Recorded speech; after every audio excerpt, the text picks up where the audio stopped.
1000 पाकिस्तानियों की जानें गई। हमारा कबायली इलाका उजड़ गया। 2008 और 2018 के दरमियान में 400 ड्रोन अटैक हुए पाकिस्तान के ऊपर। आप बताएं, जब से इमरान खान वजीर आजम बने कोई ड्रोन अटैक हुआ है? ना ही हुआ।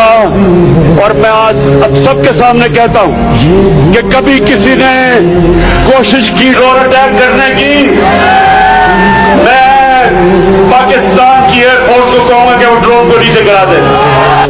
जब ड्रोन अटैक एक घर पे पड़ता है तो लोगों के गोश्त के टुकड़े दीवारों पे होते हैं। इनको कोई शर्म नहीं आई कि हमारे पाकिस्तानी मर रहे थे। तो ये पैसे के बुत की पूजा करने वाले चुप करके तमाशा देखते रहे और हमारे लोगों का खून होता रहा। बेकसूर लोग बेचारे कबायली इलाके में उनके बच्चे मरे।